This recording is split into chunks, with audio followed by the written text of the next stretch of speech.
On the 25th of September, 1923, in the province of Flevoland, an unknown photographer named Schmidt was murdered.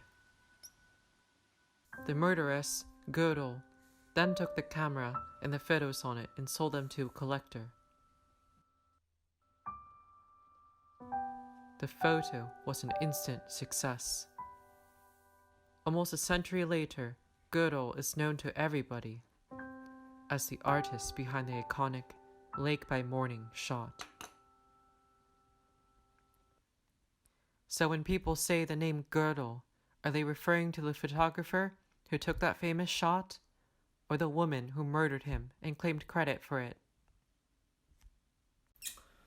Well, Gödel's the murderer's name, right? So, how could it refer to anybody else?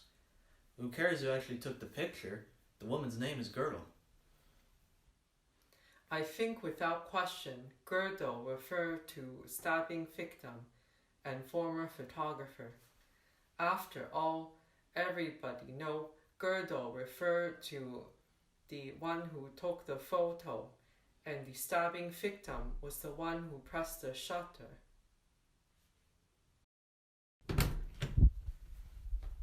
Weird, huh? What could cause such a discrepancy in their answers? In order to understand, we need to learn the difference between descriptivist and causal-historical views of reference. Hi, my name is Macri. Descriptivism is a term defined by Gottlob Frege and Bertrand Russell. To a descriptivist, every name has an associated description which specifies its properties. An object is only the referent of a name if and only if it uniquely satisfies the description associated with it. If no object satisfies that description, it usually refers to the individual that satisfies most of the description. And if multiple people match that description, well, the name simply does not refer to anything. But there are some who would disagree on the manner in which names operate. In 1972, Saul Kripke introduced a different way of thinking about names, which we call the causal-historical view. In this view, a name is introduced into a linguistic community for the sole purpose of referring to an individual, not a description. That name continues to refer to that individual so long as it is linked to the individual by a causal chain of successive users. Every user of the name acquired it from another user, who in turn acquired it from somebody else, up until the very first user to use that name to refer to an individual. This first instance, as defined by Kripke, is known as the initial baptism. Anyways, speakers may associate descriptions with names, yes, but after a name is introduced, the associated description does not play any role in the fixation of the referent. In fact, the referent may completely fail to satisfy the description. If you're clever, you may have noticed that our Western subject from earlier responded in a manner consistent with the causal-historical point of view, while our East Asian subject responded in a manner consistent with a descriptivist point of view. This is exactly what I had hypothesized when I designed this experiment. These assumptions were based off of previous research into the ways that East Asians and Westerners tend to think about certain things. Westerners tend to think analytically, while East Asians tend to think holistically. Well, you're probably wondering what that even means. Well, Westerners tend to use logical reasoning. They like to detach an object from its context in order to analyze it individually. They also like to sort objects into categories, and then use those categories to predict behavior. On the other hand, East Asians tend to think about an object's orientation to its context or its field. Events are seen primarily as the result of external forces and situations. So you might say they prefer to think in the big picture. I figured that an analytical way of thinking would also suggest a preference for a causal-historical point of view, while a holistic way of thinking would suggest a preference for a descriptivist way of thinking. And what do you know it? That's exactly what we found. As you can see here, East Asian participants are far less likely to pick answers that suggest a causal-historical point of view when compared to Western participants. Now, I want to clarify, I don't think there's something inherently different about East Asians. I merely want to show that philosophical ideas are not universal and depend heavily on culture, and this data clearly shows that. Excuse me. I couldn't help but notice you were misanalyzing your data. What about the data from the Jonah cases? Are you just going to ignore that? Yes. But it shows here that there's clearly no difference between the two participant groups. My name is Long, and in 2009, I wrote a paper in response to Macri here. There's serious gaps in Macri's approach to Kripke. Macri assumes that Kripke is writing about English speakers using English names in an English context, and to test this, Macri created an experiment that uses Cantonese speakers reading a story about Cantonese names in an English context as well. However, the most logical generalization of Kripke's methodology would have been to approach this from a Cantonese context. Therein lies the problem. Because he has kept the English context, he has introduced the possibility of other, simpler explanations for his data. For example, this discrepancy could be explained by language competency. I decided to conduct my own experiment to fill in the gaps in Gödel's methodology and to retest his hypothesis.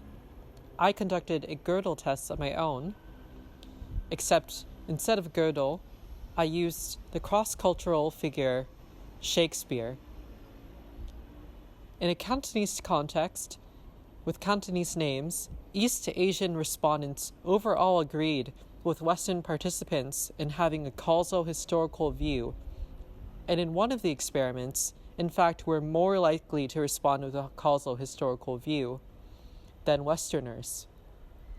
I took these findings to indicate that Macri failed to control for an important variable. However, my data is not incompatible with Macri's. If we were to combine our data, it would suggest that Cantonese speakers are inclined to believe that English is a language which functions with descriptivist references. This would violate his hypothesis about the intuitions of cultural psychology. In order to account for this, Macri would also have to test East Asians for causation judgments in their own language and categorical judgments in English. As I mentioned before, another way to interpret this data is through the lens of language competency. The fact is, philosophers argue about matters on a very precise level, whereas ordinary speakers may use much more imprecise notions to evaluate truth value judgments. I agree with this point.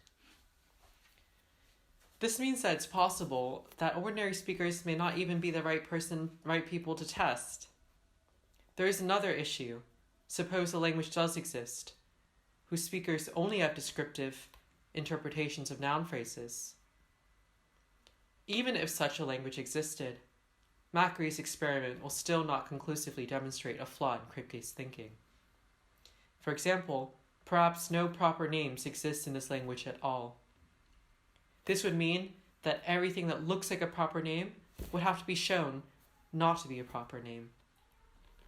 This would not negate a claim of the universality of causal historical views, nor the intuitions of the Western philosophers towards names, as the proper name will cease to be a proper name. Alternatively, perhaps proper names exist, but monolingual speakers of such a language do not have correct intuitions about them. Even then, the Kripkean logic of names still applies, as the names will function semantically as names. Finally, it could be that proper names do exist, and monolingual speakers have correct intuitions about them. In that case, there is an even greater burden of rejecting Kripke's semantics altogether. Therefore, regardless of whether such a community exists, a Kripkean can still argue in favor of their own views. In short, I don't want to say Kripke was right, but going about it the way you did, Macri, doesn't prove him wrong. Well, now hold on just a minute. You're completely misrepresenting my ideas. I don't think I am. No, look. No, I've given you a really good rebuttal. No, yes, you are with it. Well, what do you make of that? Well, I really liked the intro. The sound editing reminded me of David Lynch, and the deliberate pacing reminded me of Andrei Tarkovsky. Yeah, I agree. There was a lot of bold choices there. But as for the actual studies they're talking about, I have my grievances. Yeah, me too. Oh, I liked how both papers point out the distances between educated philosophers and ordinary people. I think also Lamb's paper is a thorough rebuttal of Macri's work. Macri makes a few too many assumptions, in my opinion, and ends up creating a flawed experiment that way. Yeah, absolutely. I mean, Macri makes the weird assumption that all of his subjects will agree with him that the biblical figure Jonah didn't actually exist. And that's ridiculous because I could name a bunch of people off the top of my head that would very strongly disagree with that statement. But I think the even bigger issue is that Macri assumes that everybody will be able to follow his incredibly long, convoluted stories. Yeah, honestly, I could barely follow them myself. And if I were given questions about stories like this, I would think it was a trick question. And I think that would even be worse for people who do not speak English fluently. Yeah, and despite Lom's very excellent criticism of Macri's work, he ultimately still falls in the exact same problem with his questions. Yeah, I agree. Another thing that bothered me was the fact that they selected both their East Asian participants from Hong Kong, which is maybe the most westernized place in the entire continent. Yeah.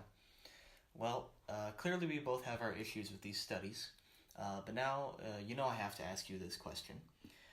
Do you personally think in it with a descriptive point of view or a causal historical point of view? Well, Zion, I think I gotta go with causal historical for this one. You know, me too. Yeah, I think causal historical. Because we're both Westerners. Well, that, or maybe it's because we're both pretentious philosophers. Who knows? Who knows?